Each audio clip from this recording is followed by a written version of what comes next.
सुरुवातीला सांगितलं मी भेदभाव करत नाही, पण ज्या चुकीच्या पद्धती पूर्वांपार चालत आलेल्या आहेत त्याला कुठंतरी आळा घातलाच गेला पाहिजे. जर चालत आलेले असतील तर कुणी त्याच्यामध्ये मी म्हणेल ते, कारण आम्ही बघतो कधी कधी टीव्हीला वगैरे दाखवलं जातं चॅनलला, कुणी रिव्हॉल्वर काढतं, वर काही रिव्हॉल्वर उडवतात, कुणी इथं रिव्हॉल्वर वगैरे लावून फिरतात. मी डिपार्टमेंटला सांगणार आहे, जे कुणी वर रिव्हॉल्वर वाहून फिरेल त्याचं लायसन कॅन्सल करायचं. रिव्हॉल्वर हे तुमच्या स्वसंरक्षणाकरता किंवा तुम्ही वस्तीवर राहत असेल तर 12 बोर किंवा सिंगल बोर जे काही तुम्हाला घ्यायचं आहे ते तुम्ही घरामध्ये ठेवली पाहिजे, तिथं त्याचा वापर त्या बाबतीमध्ये केला पाहिजे. हे जे रीळ तुमचे बनतात ना, ते पण मी खपून घेणार नाही. मी सगळ्याला नियम सारखा लावणार आहे. ह्याच्यामध्ये मला टार्गेट करायचं नाही, परंतु बदल झाला पाहिजे हे मलाही जाणवलं पाहिजे, इथल्या सर्वसामान्य नागरिकांना पण जाणवलं पाहिजे. इथल्या लोकांनाही कळलं पाहिजे की नाही बाबा ह्याच्यामध्ये बदल. आणि मी पुन्हा पुन्हा राष्ट्रवादी काँग्रेस पक्षाच्या कार्यकर्त्यांना सांगतो, महिला भगिनींना सांगतो, सगळ्या माझ्या तरुण कार्यकर्त्यांना सांगतो, वडीलधाऱ्यांना सांगतो, आपलं स्वतःचं चारित्र्य स्वच्छ ठेवा. आपली प्रतिमा जनमानसामध्ये चांगली ठेवा. चुकीच्या प्रवृत्तीची लोक आपल्या आजूबाजूला अजिबात राहता कामा नये. त्या संदर्भामध्ये पण काळजी सगळ्यांनी त्या बाबतीमध्ये घ्या. उद्याच्याला कुठल्या बाबतीमध्ये मला जर कळलं तर मी पोलिसांना तिथं सांगणार आहे, राजकीय हस्तक्षेप पोलीस लोक करत असताना मी होऊन देणार नाही. महायुतीच्या कुणाकडच्याकडनंच होऊन देणार नाही. मी देवेंद्रजींना, एकनाथरावांना पण विनंती करणार आहे की बाबा तिथं आपण अन्याय कुणावर होऊन द्यायचा नाही, परंतु त्याच्यातनं कुणी भरडला पण जाता कामा नये. पण जो तुमच्या माझ्या जवळचा असेल आणि तो चुकीचं वागत असेल, आणि हे 9चे 9 दिवस नाही, हे सातत्य पुढे राहिलं पाहिजे. पुढच्या वेळेस येताना मी मुक्कामाच्या तयारीने येईल. मी आल्यानंतर कामं वेगवेगळ्या भागात चाललेली आहे त्याची पाहणी करीन. आज मला काही लोकांनी निवेदन दिलेले, त्या निवेदनाची मी नोंद घेईन. त्याच्या संदर्भामध्ये तुम्ही ते 25-15 अमके तमके 10 लाख द्या, 5 द्या, ह्या चिरीमिरी वाटायला मी तिथं आलेलो नाहीये. दिलेले पैसे ते आमदार निधीचे असतील, ते खासदार निधीचे असतील, ते जिल्हा वार्षिक योजनेचे असतील किंवा ते राज्य सरकारचे असतील, त्याच्या संदर्भामध्ये त्या सगळ्याचा व्यवस्थितपणे खर्च त्या बाबतीमध्ये झाला पाहिजे. आता जे काही स्टेटमेंट कुणाकुणाची चाललेली आहे त्याच्यात किती तथ्य आहे, किती सत्य आहे, किती असत्य आहे, त्याच्याबद्दलची चौकशी त्या ठिकाणी करू. प्रत्येकाला आपली भूमिका मांडण्याचा अधिकार घटनेचे शिल्पकार डॉक्टर बाबासाहेब आंबेडकरांनी दिलेला आहे, संविधानाने दिलेला आहे, कायद्याने दिलेला आहे आणि घटनेने दिलेला आहे. त्याबद्दल दुमत कुणाचंच असायचं कारण नाही. पण उगीच नुसतं मी आलो की मला भला मोठा हार द्यायचा, मला बुके द्यायचा, मूर्त्या द्यायच्या, पांडुरंगाची द्यायची, विठ्ठलाची द्यायची, पण त्यांनी काय सांगितलंय ते पण डोळ्यात समोर ठेवा ना. साधू संतांचे काय विचार आहेत, इतर काय गोष्टी आहेत. आणि फार तुम्ही अपेक्षा ठरल्या, आता काय दादा आलाय, आता काय काळजी नाही, तर ते डोक्यातनं काढा. ते डोक्यातनं काढा. मी जरी तुमच्या जवळचा असलो तरी चुकीचं वागू नका. मी पुन्हा पुन्हा तुम्हाला सांगतोय, इथं अनेक जण माझे अनेक वर्षापासूनचे संबंध असणारे पण आहेत, काही नवे पण कार्यकर्ते आलेले आहेत, त्यांच्या ओळखी माझ्या होतील. जेवढं मी येणं जाणं माझं वाढेल त्या पद्धतीनं एकंदरीत गोष्टी वाढतील. आणि स्वच्छ प्रतिमेचे राहावा. लोकांनी असं म्हटलं पाहिजे की बाबा खरंच ही लोक व्यवस्थितपणे काम, या पद्धतीनं आपण पुढे जाण्याचा प्रयत्न करू. आपल्याला कुणाचाही अवमान करायचा, त्याच्यामध्ये जसं येईल तसं बाबा व्यापाऱ्यांची एखादा मिटिंग एकदा घ्यायची, डॉक्टर मंडळींची, वकील मंडळींची, व तुमचं काय तुमचं काय नाही. कामं करताना फक्त पुढाऱ्यांना कामं केली जात नाही, त्याच्यात वेगवेगळ्या क्षेत्रात, परंतु ज्यांचा राजकारणाशी संबंध नाही पण समाजकारणाशी संबंध आहे, जनतेशी संबंध आहे, त्यांच्या डोक्यात काय, त्यांच्या मनात काय. कधी काही पत्रकार मित्रांना घेऊन भाऊ तुमच्या काही सूचना आहेत, कधी काही साहित्यिक असतात, काही कवी असतात, वेगवेगळ्या क्षेत्रातले साहित्य, कला, संस्कृती अशा वेगवेगळ्या क्षेत्रामध्ये काम करणारा वर्ग असतो. त्या पद्धतीनं आपल्या इथल्या इमारती काही मला आता दाखवत होते, जिल्हा परिषदेची इमारत झाली ना आता ज्या काही चालू आहेत त्याचं पण एलिव्हेशन, त्याचं साईड एलिव्हेशन ते कसं चांगलं राहील. उद्या 50-100 वर्ष टिकले पाहिजे. मी परवा जालन्याला पण गेलो होतो, त्यावेळी जालन्याला पण मी माझ्या पद्धतीनं पाहणी केल्यावर तिथल्या चीफ इंजिनियर आणि तिथल्या कलेक्टरला काय सांगायचं ते सांगितलं. आता कालच चंद्रशेखर बावनकुळे यांनी सांगितलं की कलेक्टरनी दर आठवड्याला काही गावांना व्हिजिट दिली पाहिजे, तहसीलदारांनी दर आठवड्याला, प्रांतांनी दर आठवड्याला काही गावांना व्हिजिट 1 दिवसाला दिलीच पाहिजे. ज्या काय आता 100 दिवसाचा कार्यक्रम मुख्यमंत्र्यांनी दिलेला आहे त्या कार्यक्रमाची जी रूपरेषा आहे त्या पद्धतीनं काम चाललंय का नाही, कुठं काम थांबलेलं आहे, का थांबलेलं आहे, काय अडचण आहे. मी नुसता आदेश देणार नाही, त्यांची अडचण समजून घेईल. अडचण असेल तर ती मला दूर करावी लागेल. एक तर ती सांगून कसं चालेल.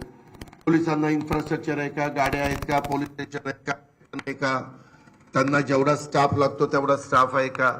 तीच गोष्ट रेव्हेन्यू डिपार्टमेंटला, तीच गोष्ट फॉरेस्ट असेल, तीच गोष्ट पाण्याच्या योजना. आता आपल्या शहरामध्ये इथं पण निवेदन दिली.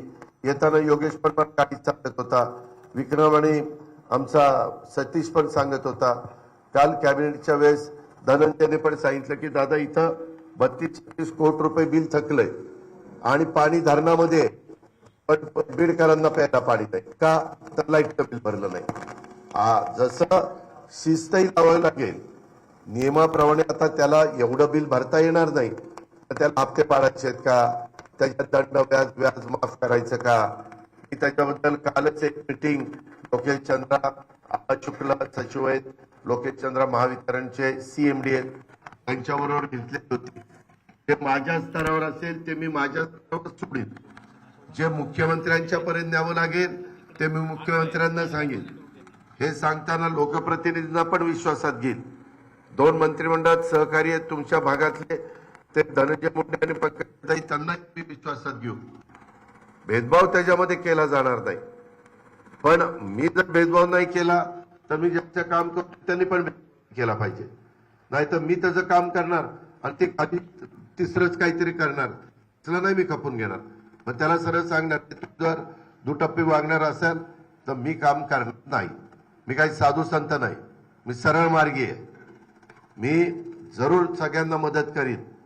जो संख्येने कमी असेल त्याला भीती वाटत असेल की बाबा मी कसं जगायचं, मला काय आधार आहे. तुम्हाला सरकारचा आधार आहे पण आमचा आधार आहे. आम्ही इथं ते विट्टी दांडू पतंग उडवत आलेलो नाहीये. आम्ही इथं काम करतात. मला काम करायला आवडतं. मी सकाळी मी हेलिकॉप्टरने येणार होतो पण मी सतीशला आणि विक्रमला सांगितलं की आपण सकाळी 6ला निघू.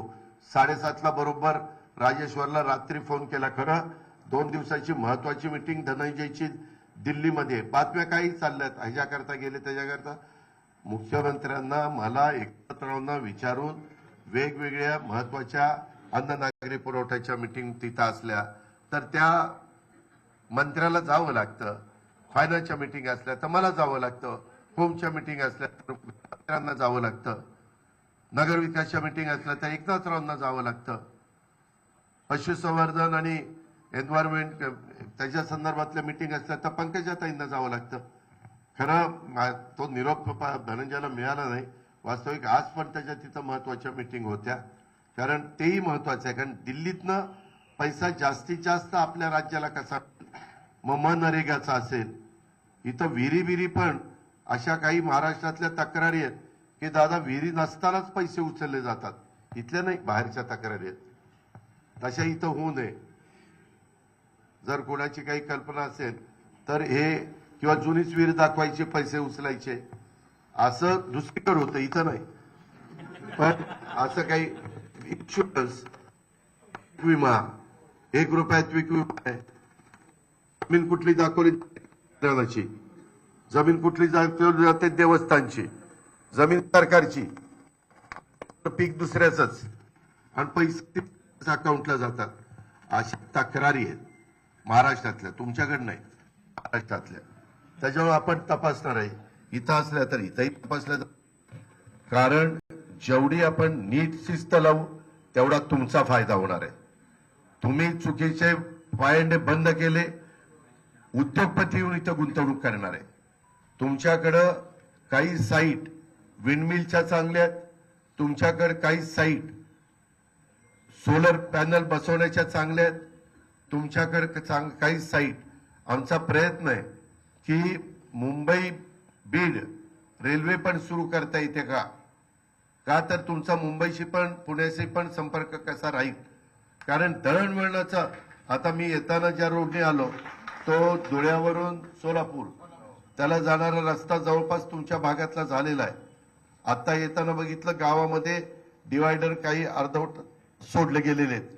मेन कॉन्क्रीटच्या रस्त्याला साईड गटरच काढलेली नाहीयेत. काही ठिकाणी आता एक जेसीबी लावला तरी इथले येड्या बाबळीन घाण काढता येईल. तुम्ही इलेक्शनला उभं राहिलं तर किती खर्च करतात ते तुम्हाला माहिती. परंतु आपलं बीड शहर आहे, आपलं परळी आहे, आपलं गेवराई आहे, आपलं आष्टी पाटोदा शिरूर आहे, आपलं माजलगाव आहे, आपलं वडवणी आहे. हे आपलेपणाचे मनामध्ये येत नाही आणि त्याच्यातनं ईर्ष्या लावू ना की बाबा परळीच्या जास्त चांगलं काम होतंय का, बीड शहरातलं होतंय, गेवराईचं होतंय, आष्टी पाटोदा का माजलगावचं होतंय का केजचं होतंय, आंबेजोगाईचं होतंय. आता चांगल्या प्रकारच्या स्पर्धा कुठं कामाची क्वालिटी चांगली आहे, कुठं काय आहे.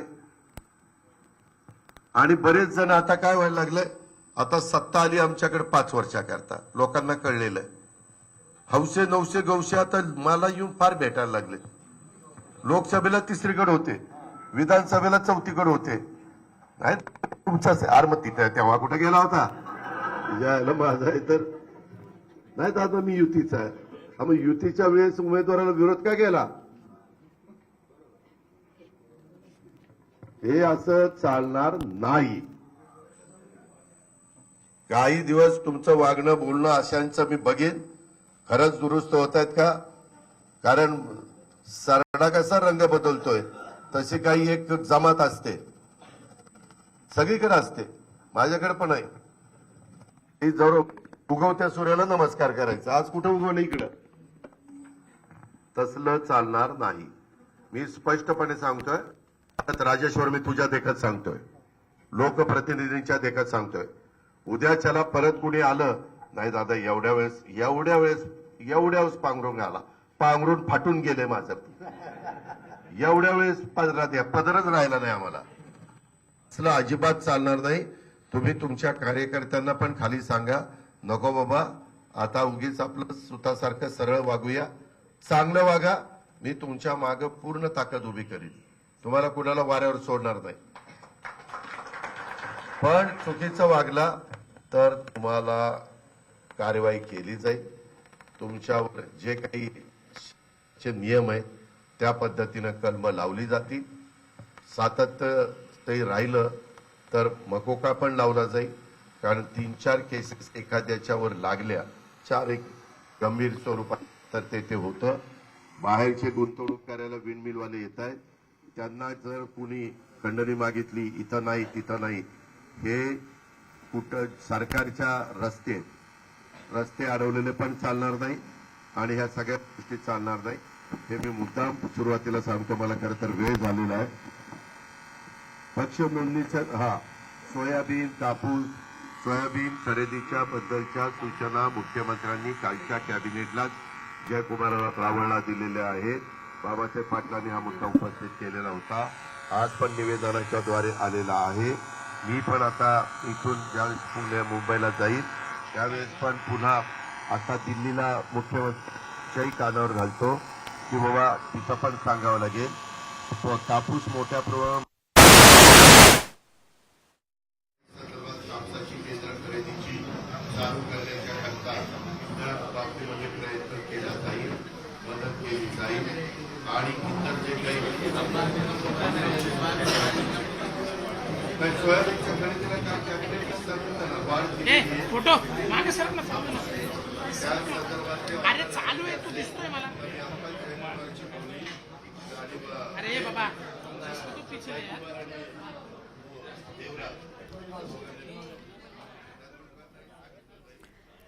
अजित पवार बीड जिल्ह्याचे पालकमंत्री झाल्यानंतर प्रथमच बीडमध्ये आलेले आहेत। राष्ट्रवादी काँग्रेसच्या कार्यालयामध्ये त्यांची भेट घेण्यासाठी स्थानिक पदाधिकारी नेते मोठ्या संख्येने आलेत आणि एक प्रकारे त्यांना तंबीच दिली आहे। अजित पवार यांनी कशा पद्धतीने स्वच्छ काम करायचं, काय करायला हवं, काय करायला नको या संदर्भात काही सूचना आपल्या नेत्यांना पदाधिकाऱ्यांना अजित पवार करतायत। त्यांच्या बाजूलाच उभे आहेत धनंजय मुंडे, त्यामुळे एक प्रकारे त्यांना देखील अजित पवार उपदेश देत आहेत का असा देखील यावरनं प्रश्न पडतोय। पदाधिकाऱ्यांनी चारित्र्य स्वच्छ ठेवावं असा थेट इशारा अजित पवारांनी दिलाय।